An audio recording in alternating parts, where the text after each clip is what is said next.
The Separation of Students in Classrooms and Schools by Age by Taylor Berkeley, Zoe Munoz, Hannah O'Neill, Preston Powell, and Diana Rios. Age segregation systems in schools was introduced to the U.S. in 1848. The Quincy Grammar School was one of the first schools to implement age segregation. There were 12 classes, which is now our 12-grade system, 4 classes to a floor, and about 55 students that met a year.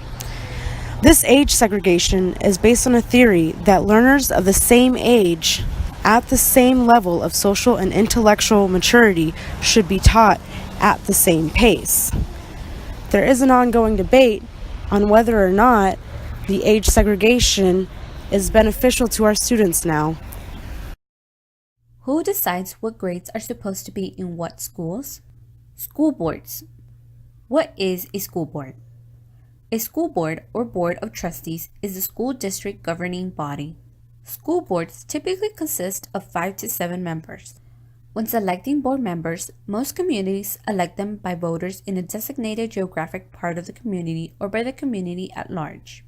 In some cities, such as Chicago, the mayor or the city council will appoint some or all of the school board members. As identified by Downey in 1988, the 2 obligations for school boards are 1. To process the values, needs, and demands of society, and in so doing, to determine which of these are to be accepted as the official guidelines for the educational system. 2. To set the guidelines for actions that are, in effect, the directions or general rules for the operation of the school system. School boards are responsible for oversight of all administrative and educational matters. What is the impact of grade level or age level separation on students? The first deciding factor for student placement is their age. Students cannot begin going to school until they've reached a certain age, which is usually around 5 years old, and then students cannot leave school until they reach a specific age. Usually around 18 is when students graduate or choose to drop out. In other words, a grade level is simply grouping the students by their age. The groupings can also be broken down within the grade level, such as different classes for specific subjects. This impacts the students by grouping them with other students who are on similar levels mentally and physically to ensure that everyone is able to learn the most efficiently. If you have an 18-year-old and a 5-year-old in the classroom, there would be significant differences of their cognitive development, and that could cause difficulties within the learning process. Having the separation allows students to work with peers and then also work with people that they are comfortable because they are in the same life stages as each other. So, the question is, what is social promotion?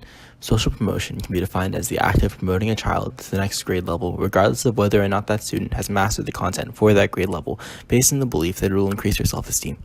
While it may initially seem that promoting a child from one grade level to the next, regardless of whether or not they learn anything, is detrimental, there can be pros and cons to this.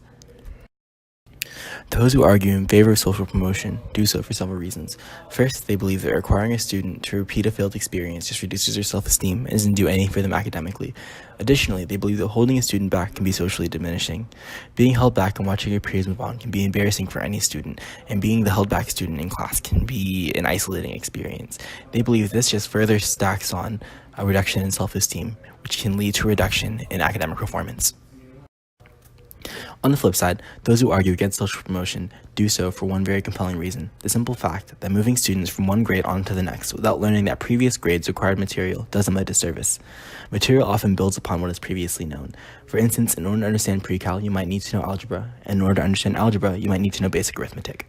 Not knowing what was taught in the previous year can make future learning more difficult for the student. At the end of the day, there's no definitive answer yet as to whether or not social promotion is the best answer when it comes to ensuring our students' success in the next grade level. But, as future teachers, this is a topic that we as a community must be responsible for tackling and finding the answers to. Texas leaves the separation of students in classrooms and schools by age up to each independent school district.